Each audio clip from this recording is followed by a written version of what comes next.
Palavra de Deus no livro de Atos dos Apóstolos, capítulo 2.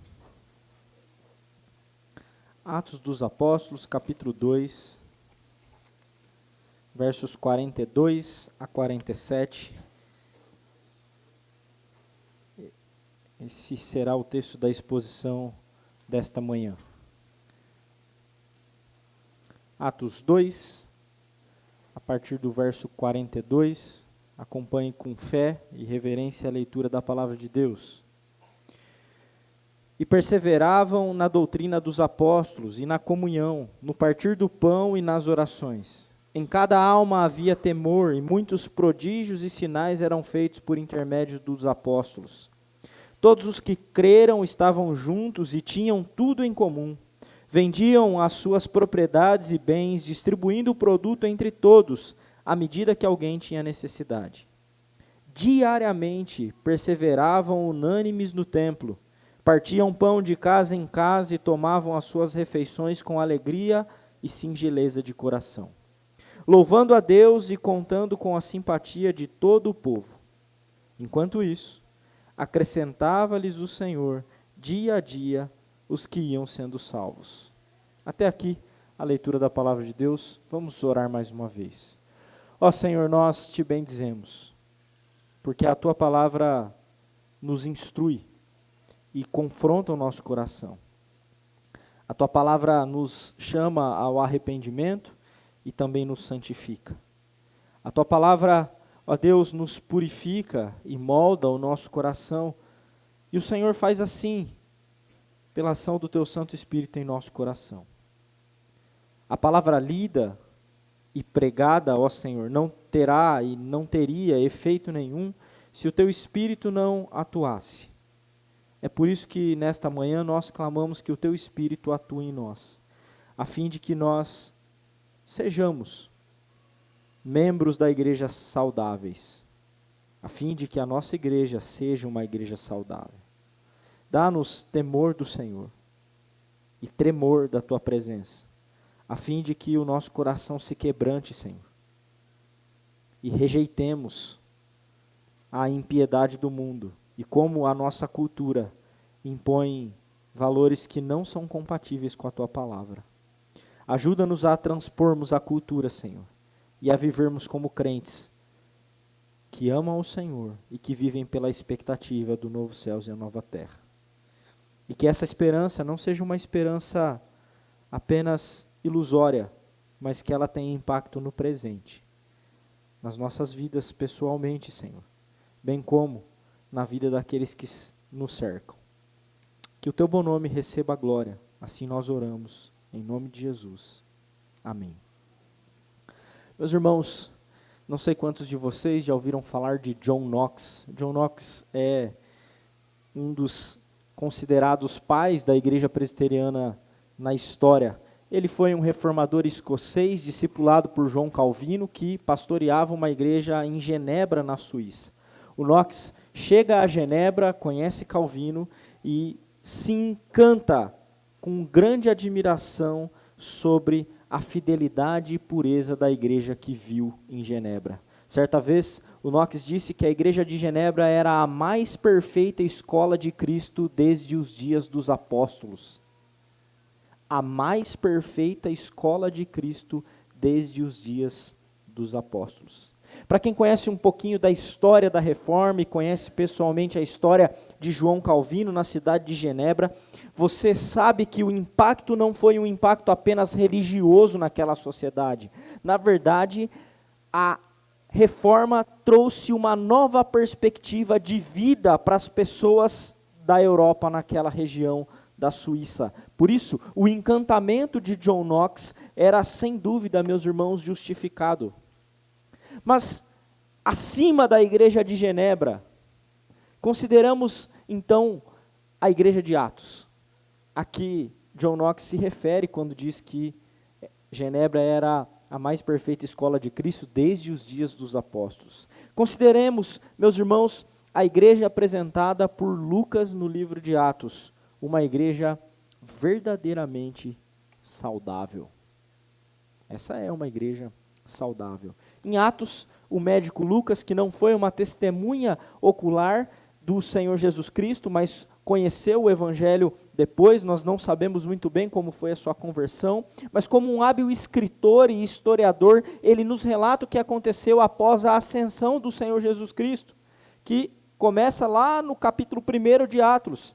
O Senhor ascende aos céus e em seguida envia o seu Espírito no dia de Pentecostes. O Espírito é o sinal da presença permanente de Deus na igreja. Essa presença permanece até hoje. O evento do Pentecostes em Atos 2 não é um evento que se repete, nem na Escritura e nem na história. É um evento que simboliza a vinda do Espírito Santo e a permanência do próprio Deus no meio do seu povo. É a atuação do Espírito que produz os efeitos e as marcas reais da saúde da igreja, a ponto de que esta igreja, a igreja de Atos, se torne então o modelo do que é ser uma igreja saudável. Não podemos, meus irmãos, de forma alguma, replicar as experiências específicas que os crentes daquela geração viveram. Entretanto, Atos, este livro, nos apresenta uma conduta normativa para a igreja de todos os tempos. Se nós queremos avaliar a saúde de uma igreja, se uma igreja é saudável, nós precisamos olhar para a igreja de Atos dos Apóstolos. Atos 2, do 42 ao 47, o texto da exposição de hoje nos apresenta 3 marcas normativas de uma igreja saudável. Por normativas, irmãos, eu quero dizer que são marcas obrigatórias, isto é, se é uma igreja, ela deve ter isso em alguma medida. Ela deve ter. Isso não significa que a presença dessas marcas na igreja sejam garantidas pelos seus membros, de forma alguma. Elas são garantidas pelo Espírito. É exatamente por isso que nós podemos identificar se uma igreja é verdadeira ou falsa, porque é o Espírito que garante essas marcas. Entretanto, irmãos, há igrejas mais saudáveis e menos saudáveis. E a maneira como elas vivem essas marcas, essas características, determina a saúde da igreja. Essas marcas são evidências da saúde da igreja e, consequentemente, evidência da saúde dos seus membros, não apenas da igreja como um todo. Por isso, mantenha a sua Bíblia aberta e acompanhe atentamente a exposição do texto sagrado e veremos essas 3 marcas. A primeira marca que nós veremos é que uma igreja saudável é uma igreja que persevera intencionalmente. Essa é a primeira marca. Uma igreja saudável é uma igreja que persevera intencionalmente. Lucas começa fazendo um resumo no verso 42. O verso 42, naturalmente, vem depois do verso 41. O que diz no verso 41? Que cerca de 3.000 pessoas foram acrescentadas à igreja. Houve uma conversão em massa. É a respeito dessas pessoas que Lucas está falando no verso 42. Desde a conversão, embora não seja possível determinar exatamente quanto tempo, nós costumamos ler Atos, irmãos, como se os eventos fossem assim, isso aconteceu num dia, isso aqui no outro. Não. Do versículo 41 para o 42 podem ter se passado anos. O que Lucas está dizendo é que essa igreja permanecia, ela perseverava em determinadas práticas que são importantes. Era uma igreja que perseverava intencionalmente em 4 práticas, de acordo com Lucas aí no verso 42. Preste atenção, a primeira coisa que ele diz em que ela perseverava, na doutrina dos apóstolos. Essa é a primeira coisa. A doutrina dos apóstolos nada mais é do que a aplicação do evangelho, isto é, aquilo que eles aprenderam acerca de Jesus e aquilo que Jesus mesmo fez, a sua vida, a morte, ressurreição e todo o corpo dos ensinamentos de Jesus. Isso era a doutrina dos apóstolos. A igreja de Atos não abandonava a doutrina. Saber o que é certo e o que é errado, do ponto de vista doutrinário, era essencial para essa igreja, meus irmãos. Não é incomum que nós vejamos hoje pessoas que rejeitam qualquer conversa sobre doutrina, sobre o que está certo, o que é errado, sobre o que é preciso ou não teologicamente. Algumas pessoas dizem, eu quero Jesus, esse negócio de doutrina, deixa para lá. A contradição disso, porém, irmãos, é que se nós pensarmos em Jesus sem uma base doutrinária, então nós vamos moldar a Jesus do jeito que a gente quer. Como se ele fosse feito à nossa imagem. E Jesus não é domesticável, irmãos. Nós precisamos crer no Jesus que se revelou. E o Jesus que se revelou nos deu doutrinas, nos deu ensinamentos para que a gente persevere. Nós não podemos moldar um Jesus de acordo com a nossa imaginação ou de maneira que seja agradável ao nosso sentimento e a nossas situações específicas. Um Jesus moldado pelo homem não é um Jesus verdadeiro.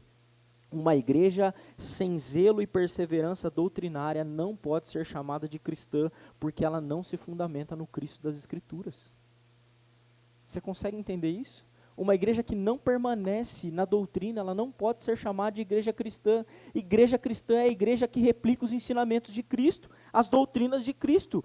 Se uma igreja não se fundamenta nas Escrituras sagradas para viver, meus irmãos, então ela não pode ser chamada de cristã. Essa é a primeira coisa que essa igreja perseverava. A segunda é uma igreja que perseverava na comunhão. A igreja que Lucas descreve não é uma igreja dedicada apenas à doutrina e que desprezava as pessoas. Há quem pense que igrejas firmes doutrinariamente são igrejas frias relacionalmente. Há quem pense isso. E talvez isso seja uma aparência que igrejas mais conservadoras tenham. Mas o problema disso, irmãos, é que uma igreja que não persevera na comunhão é uma igreja que não tem apenas um problema relacional, ela tem também um problema doutrinário. Entende? Se você vir uma igreja que tem problema de relacionamento, que as pessoas não se aprofundam nos relacionamentos, o problema dela não é relacional, o problema dela é doutrinário. Eles têm um problema doutrinário. Por quê? Por que eles têm um problema doutrinário?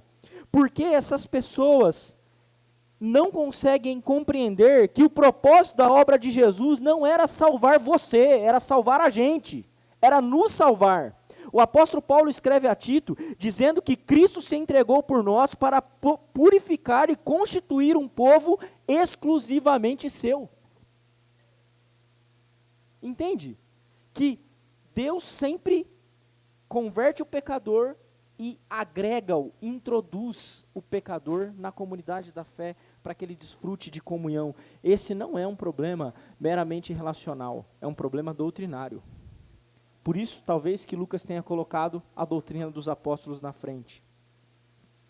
O propósito da obra de Jesus, irmãos, não é apenas livrar você da ira de Deus, da qual você e eu merecíamos, ela vai além. O propósito é que eu e você, juntamente com quem está do nosso lado, sirvamos ao Senhor, cresçamos em pureza e amor para glorificá-lo. Portanto, a vida em comunidade é um efeito da obra de Cristo. Uma igreja saudável desfruta de comunhão real, não apenas superficial. E igrejas saudáveis são formadas por membros saudáveis. Se você é um crente saudável, então você vive a vida em comunidade. Entende? Você começa a entender que se você não tem relacionamentos aprofundados no ambiente da sua fé, então você está com algum problema.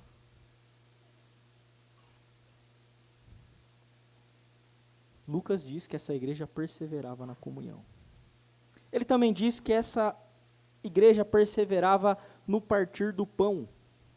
Essa é uma expressão que indica que a igreja comungava junto. Não apenas comiam juntos, tá, irmãos? Mas também participavam da ceia do Senhor com alegria. O partir o pão aqui tem a ver tanto com as refeições em geral, como também com a participação fiel no sacramento. No primeiro século, a ceia era celebrada juntamente com uma refeição comunitária, marcada por amizade, alegria e temor a Deus. E não apenas na igreja de Atos, se vocês olharem para os nossos antecedentes históricos, os puritanos da Inglaterra do século XVII consideravam a ceia, o partir do pão, um grande privilégio. É por isso que na nossa teologia a ceia é chamada de um meio de graça. Hoje em dia há algumas pessoas que participam levianamente da ceia, sem fidelidade, sem arrependimento, sem alegria, sem temor. Há algumas pessoas que ter ceia ou não ter é praticamente a mesma coisa. Você sabe qual é o dia que a nossa igreja celebra a ceia? Qual domingo do mês? Percebe que se você não sabe nem isso, mostra que você não entende que a ceia é uma nutrição espiritual da qual nós deveríamos desejar, irmãos. Nós deveríamos desejar a ceia todos os domingos. Todos os domingos. Mas nós nos satisfazemos que ela aconteça uma vez por mês só. Nós não nutrimos o temor, o zelo e a alegria necessária. A gente não se prepara para a ceia, para estar com o Senhor e comungar com Ele e com o seu povo. Porque para nós o partir do pão é às vezes apenas uma simbologia vazia. É apenas mero simbolismo. Não é. Cristo está realmente, espiritualmente presente na ceia. Lucas também diz que essa igreja perseverava numa quarta coisa. É uma igreja que perseverava na oração, ainda aí no verso 42. Joel Bick, um estudioso, um pastor americano, diz que a oração é o termômetro da alma. Se uma pessoa não ora, sua alma não está bem. Se uma pessoa não ora, sua alma não está bem. A igreja de Atos, irmãos, era uma igreja que orava. A oração mencionada aqui não tem uma forma específica. Isto é, envolve tanto a oração comunitária quanto a oração privada, tanto a oração litúrgica como a oração mais informal, tanto uma oração voluntária quanto talvez a oração do Pai Nosso. Essa era uma igreja que orava e buscava o Senhor. Sabe, às vezes eu fico imaginando que se os crentes do primeiro século tivessem um pouquinho da experiência dos nossos dias, eles ficariam assustados porque nós oramos tão pouco, em particular ou em comunidade. A oração, irmãos, é tão essencial à vida cristã quanto os relacionamentos são.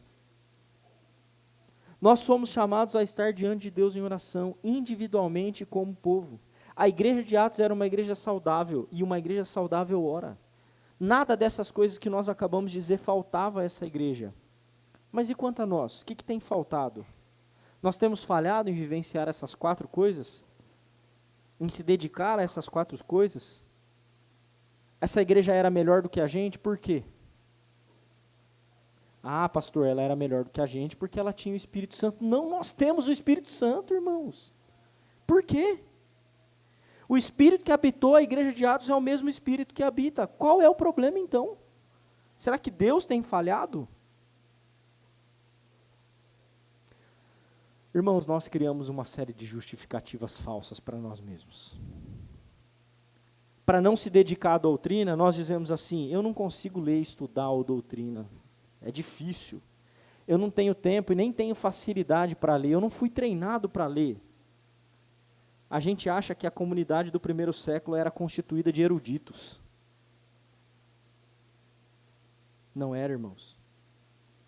Talvez você ouça falar de oração e diz assim: mas eu oro, eu faço uma oração todas as noites antes de dormir. Você acha que esse é o modelo da oração dos crentes de Atos, irmãos? A maioria dos crentes modernos são incapazes de desfrutar e de entender o que é comunhão real com Deus. Fechar a porta do quarto e clamar a Deus de coração, e buscar conhecê-lo, e amá-lo, e reconhecer os seus próprios pecados, e clamar por arrependimento que só pode vir dele. Eles não sabem nada de oração, porque eles não sabem nada sobre doutrina. Se você tem um problema com orar, sabe qual que é o seu problema? Você não conhece a Escritura, você não conhece doutrina. E aí a gente dá outros tipos de justificativa para a comunhão, por exemplo. Eu não tenho confiança em me expor e cultivar relacionamentos mais profundos, porque pessoas são complicadas. Como se isso não fosse verdade a nosso respeito também.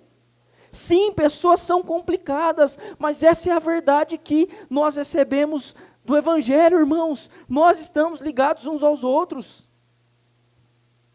E esse negócio então de se preparar para a ceia, de zelar pela ceia, o domingo pela manhã é super corrido, não dá tempo nem de pensar na ceia. A gente cria essas justificativas e acha que elas são legítimas.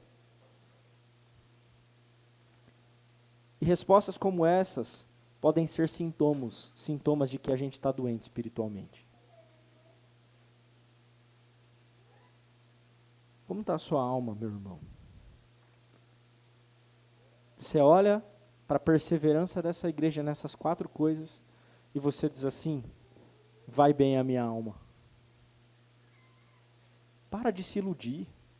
Talvez vá bem na sua vida profissional, algumas coisas legais na sua família, expectativas do futuro, estudo, emprego, talvez casamento.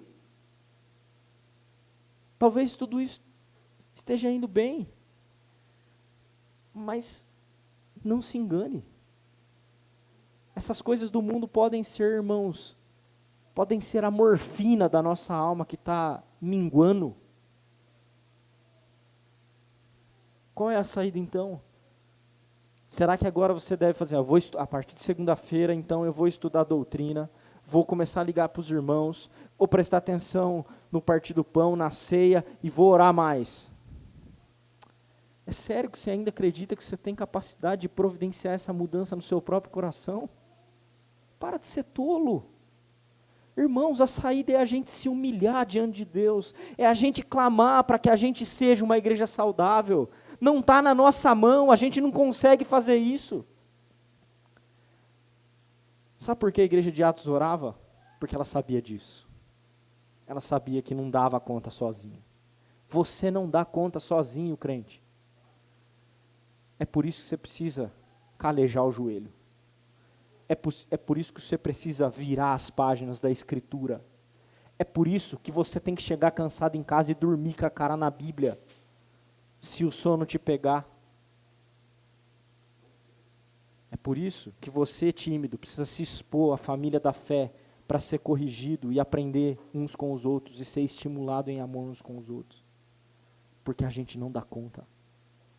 E o Espírito produz isso pelos meios que Ele estabeleceu. A doutrina, a comunhão, o partir do pão e a oração. Persevere nisso. Igrejas saudáveis são igrejas que perseveram intencionalmente nessas coisas. Essa foi a primeira marca que nós vimos. A segunda marca de uma igreja saudável, nos versos 43 a 45, é que uma igreja saudável é uma igreja que compartilha liberalmente. Uma igreja que compartilha liberalmente. De acordo com Lucas, irmãos, nesses versos, os membros da igreja compartilhavam os seus próprios bens com os necessitados. E esse é o foco dessa junção de versos do 43 ao 45. No entanto, Lucas não começa com a prática de compartilhar bens. Ele começa pelos sentimentos que enchiam o coração dos membros da igreja de Atos e que tornavam esses crentes generosos e liberais com os necessitados cristãos. O sentimento é descrito por Lucas antes da prática. E quais sentimentos são esses? O primeiro que ele diz, aí no verso 43, é que em cada alma havia o quê? Temor. As pessoas temiam a Deus e se dobravam diante do ensino de que viver com a finalidade de acumular bens nessa terra não era santo e nem sábio, já que tudo aqui perde valor. Tudo. Lembrem-se do ensino de Jesus que disse: acumuleis, pois, para vós tesouro no céu, onde nem a traça corrói, nem a ferrugem, nem os ladrões podem roubar. Acumuleis tesouros que vão permanecer. Os crentes de Atos sabiam e temiam esse ensino do Senhor. O temor era para eles o combustível para que eles não se apegassem indevidamente às coisas dessa terra. O verso 43 também diz que muitos sinais e prodígios eram feitos por intermédio dos apóstolos. Qual que é a utilidade dessa informação no contexto aqui, no registro de Lucas, já que Lucas quer enfatizar a liberalidade da igreja em compartilhar os seus próprios bens? O que os milagres têm a ver? Os sinais. Parece que está meio fora, né? Não está, não. Os milagres, irmãos, realizados tanto por Jesus como pelos apóstolos eram sinais. Perceba que o texto diz que eles eram prodígios e sinais. Eles não apenas eram atos extraordinários voltados para o bem imediato daquele que recebia, daquele que era curado. Milagres de cura, ressurreição e expulsão de demônios apontavam para o domínio absoluto de Cristo sobre o mal e confirmavam a promessa de um novo mundo. Um mundo em que o sofrimento não existiria mais, a escravidão ao diabo e ao pecado seriam exterminadas. É por isso que os milagres são descritos como sinais. A experiência desses milagres faziam com que os crentes olhassem para a eternidade, não para o agora. É curioso, irmãos, nós vermos que pessoas hoje desejam milagres por propósitos terrenos. Não era essa a expectativa dos crentes de Atos.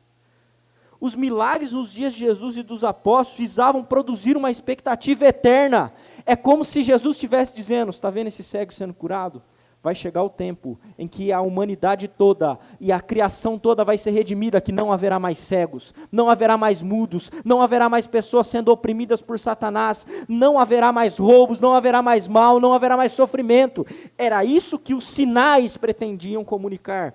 E isso alimentava a expectativa eterna. E essa expectativa eterna, esses olhos postos na eternidade, fazia o quê? Com que as pessoas não dessem os valores demasiados às coisas dessa terra.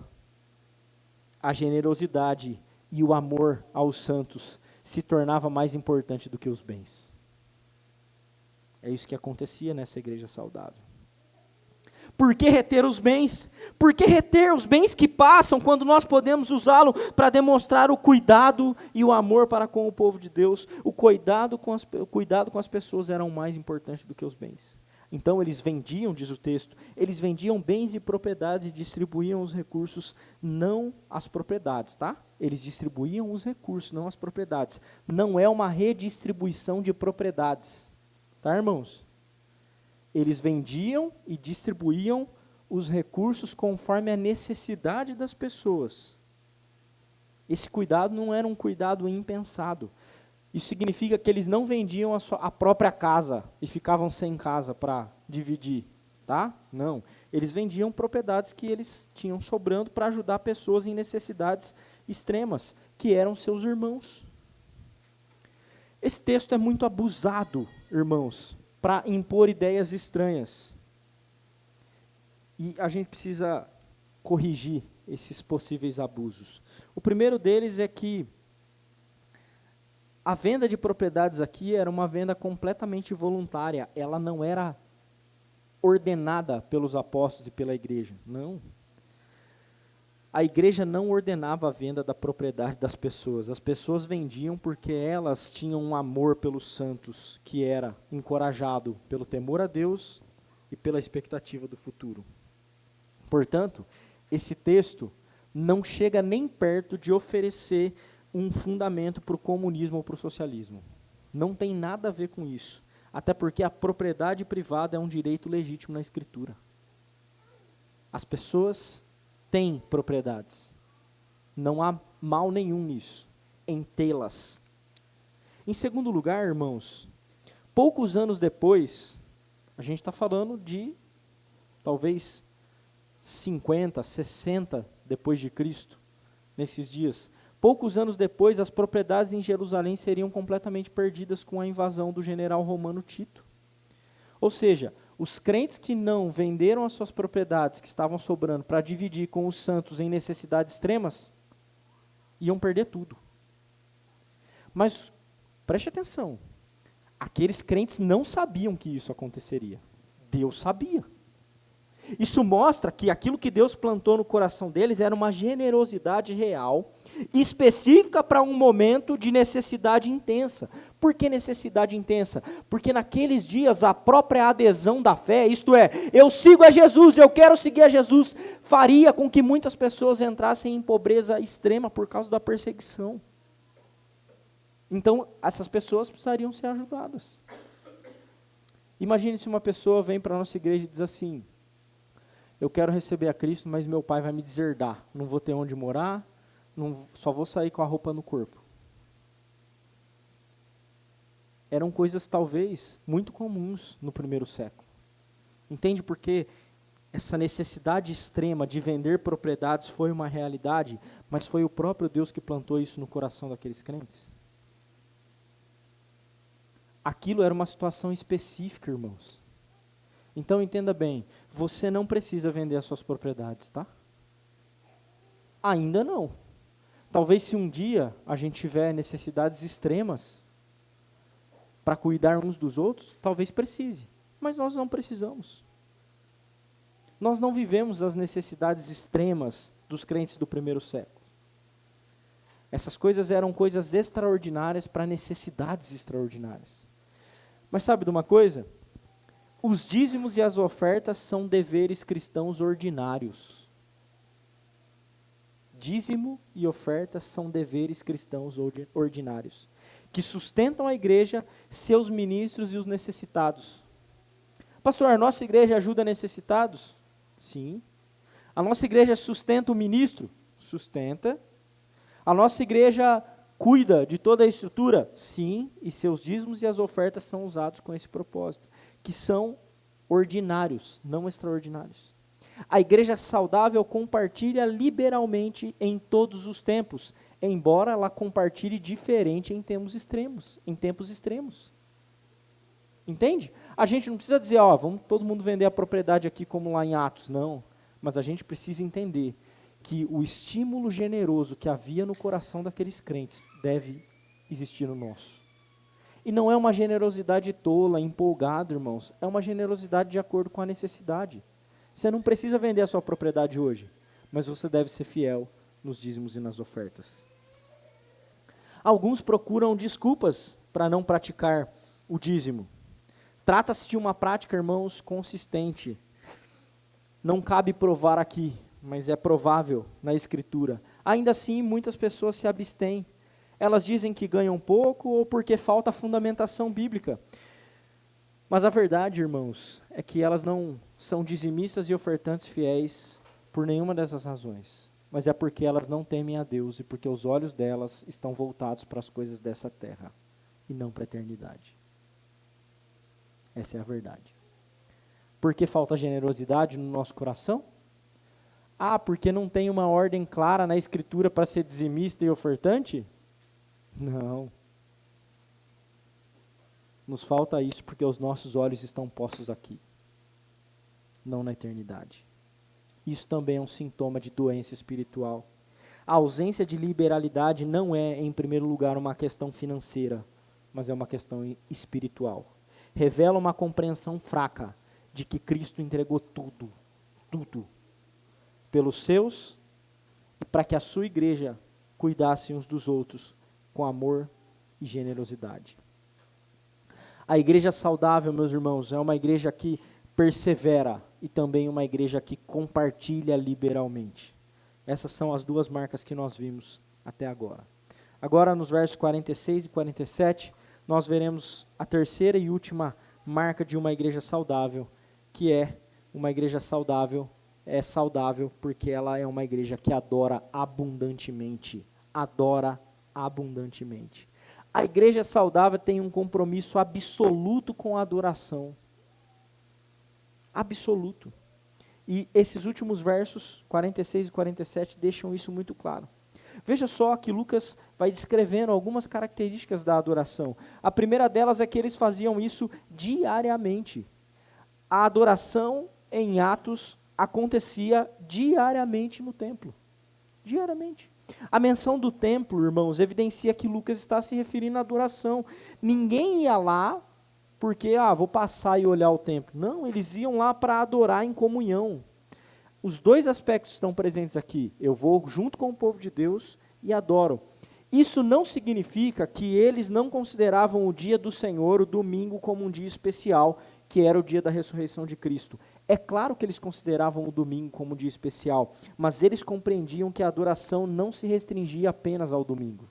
O domingo era o dia mais importante para a adoração, mas ele não era o único dia para a adoração.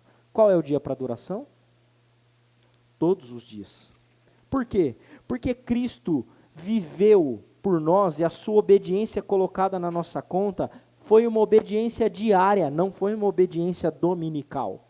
Do mesmo modo, a adoração deve ser diária. O desejo de adorar a Deus, irmãos, é talvez um dos sinais mais verdadeiros e importantes de uma igreja saudável. A letargia e a lentidão na adoração são evidências da doença da alma. Quer saber se você vai bem? Comece a olhar o seu empenho na adoração. O quanto você zela por louvar a Deus. E louvar inclui essas duas verdades, em comunidade e ter Deus como objeto da adoração. É claro que nós vivemos em um tempo muito diferente, irmãos. Nós estamos afastados uns dos outros e, em muitos casos, distantes da vida da igreja durante a semana. Tanto por questões geográficas, uns moram mais longe do que outros, como também por questões de tempo. Ah, pastor, mas o tempo nosso é igual ao tempo dos crentes lá do primeiro século. Não é não, irmãos. A Revolução Industrial mudou a maneira como nós trabalhamos e nos afastou da vida comunitária. Lá naqueles períodos do primeiro, segundo século e antes disso, as pessoas trabalhavam em conjunto, todas juntas, as famílias trabalhavam no mesmo lugar. Hoje não é mais assim, a Revolução Industrial nos distanciou disso. Mas é triste, sabe o quê? Que muitos crentes nem lamentam que eles estejam ausentes da vida da igreja em outros dias da semana. É triste que alguns crentes nem se importam, eles nem desejam estar com o povo de Deus em adoração ao longo da semana, além do domingo. E eles nem mesmo tentam contornar isso. O que seria uma maneira de contornar isso? Ligar para alguém e falar, irmãos, vamos tomar um café e fazer uma oração de 40 minutos? Ou, vem aqui na minha casa jantar hoje. A gente nem tenta contornar isso, irmãos. Vem aqui na minha casa jantar hoje, não vai ser só social, a gente vai orar também, a gente vai ler a Escritura. A sua família vai fazer o culto doméstico com a minha família hoje. Não, mas a gente vive como se fosse normal.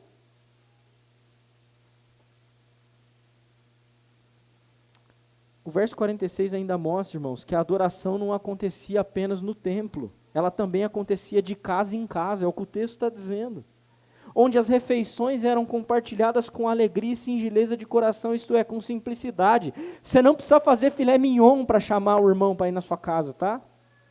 Faz um pão com ovo lá. Entende? Os cristãos frequentavam as casas uns dos outros, e não apenas por motivos sociais, mas por motivos devocionais. Eles estavam junto porque oravam junto, porque queriam conhecer junto, porque eles queriam praticar aquelas coisas do verso 42. Eles queriam permanecer na doutrina, eles queriam ter comunhão, eles queriam partir o pão, eles queriam orar juntos. Você tem alguma justificativa para não adorar junto durante a semana algum dia? Talvez você tenha. Talvez o seu trabalho seja intenso demais, você trabalha num lugar muito longe, você chega muito tarde em casa e profundamente exausto, e é impossível contornar isso. Talvez seja verdade, irmãos. Então vamos pensar no domingo. O que você pode fazer no domingo para estar junto com os irmãos? Porque você vem no culto para marcar o ponto, dizer assim, está pago, que nem o pessoal vai à academia? Não, irmãos, o domingo é o domingo todo, o dia do Senhor. Você pode estar com seus irmãos no domingo, esse único dia da semana. Eles podem visitar a sua casa, você pode visitar a casa deles. Você já convidou alguém para ir à sua casa? Talvez você pense assim, ninguém nunca me convidou. A gente sempre é o coitadinho, a gente sempre primeiro pensa, ninguém nunca me convidou. A pergunta é, e você já convidou alguém para ir na sua casa? Com esse propósito de não apenas estar socialmente unido, mas estar devocionalmente unido. Alguns de vocês são muito sociáveis, irmãos. Muito sociáveis. Alguns de vocês até fazem essas coisas aqui, de chamar o irmão para ir na sua casa. Mas eu quero que vocês entendam que a igreja de Atos, que era uma igreja saudável, ia além. Elas paravam depois do almoço de repartir o pão, de comer com singeleza de coração, talvez para cantar um hino, para orar por alguém da igreja, ou para contar as situações da vida e orarem juntos, e até para meditar na palavra, que também é uma forma de adoração. Mas e você? O que você faz no domingo junto com a família da fé? Veja, irmãos, o nosso problema não é apenas as dificuldades de estarmos juntos durante a semana. Não é esse o nosso problema. É a falta de comprometimento com a adoração, até mesmo no dia do Senhor. Nós tornamos o domingo nosso dia, e não o dia do Senhor. Talvez Talvez seja exatamente por isso que a igreja de Atos tinha um impacto não apenas na igreja, mas na sociedade, enquanto a gente, nada. Olha o que diz o verso 47. Eles louvavam a Deus e contavam com a simpatia de todo o povo. O povo olhava para o povo de Deus e dizia assim: esses crentes são doidos, eles estão juntos, eles se amam. Mas no fundo eles se simpatizavam por causa do amor que havia entre eles.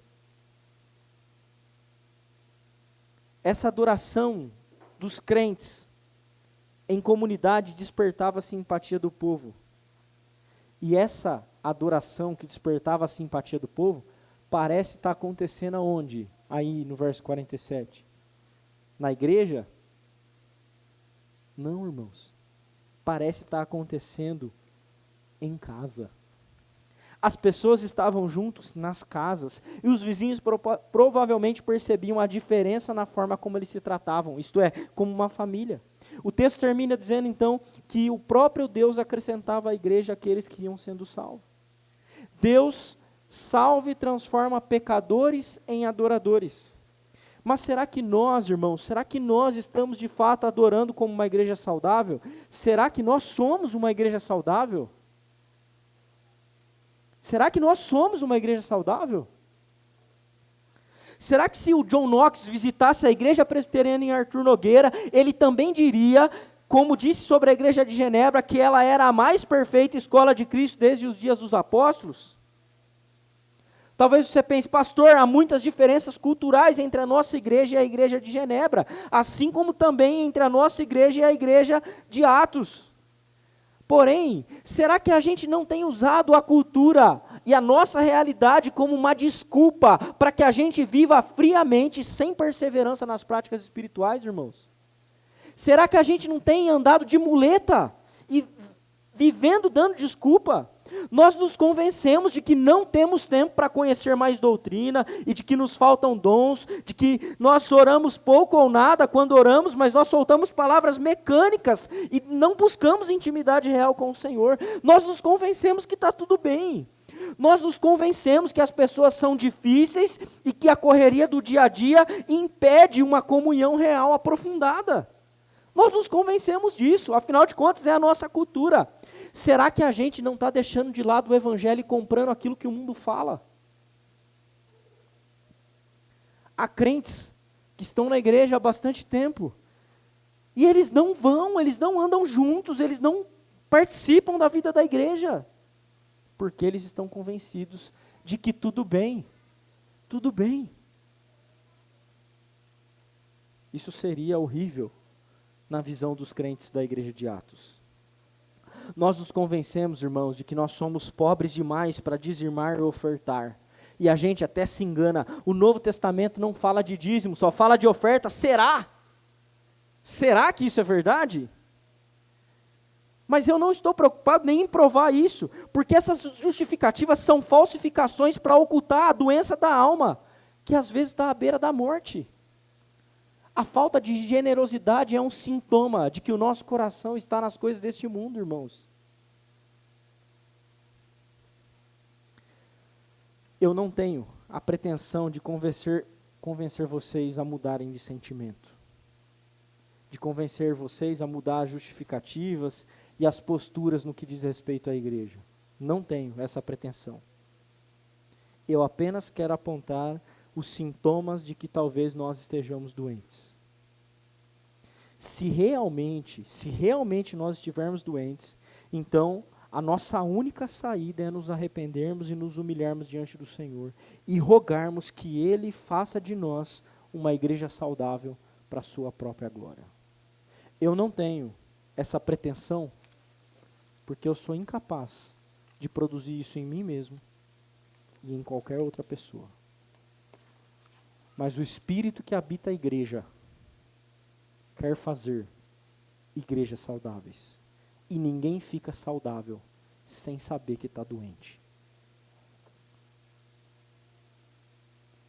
Irmãos, que o sermão de hoje cause um impacto na sua cabeça.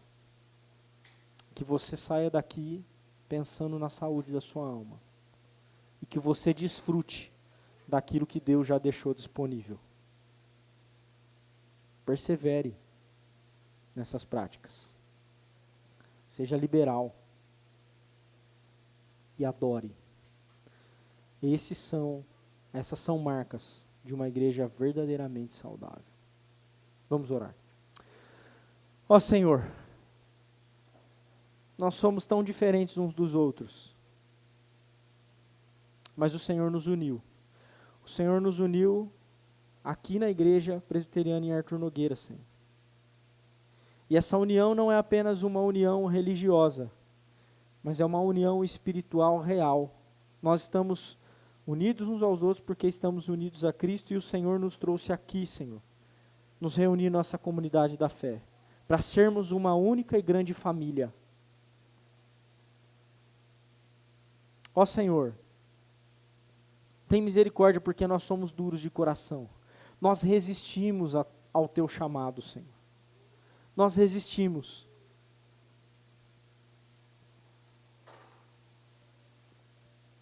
Nos leva ao arrependimento. Santo Espírito de Deus, assim como Tu fizeste na igreja em Atos, faz em nós. Muda o nosso coração. Que os nossos olhos estejam postos em Cristo, nosso Redentor. Que nós vivamos cheio de temor para adorar-te e para amarmos uns aos outros. Fortalece, Senhor, a Tua igreja. Vivifica a Tua igreja, Salvador bendito. Nós te pedimos, em nome de Jesus. Amém.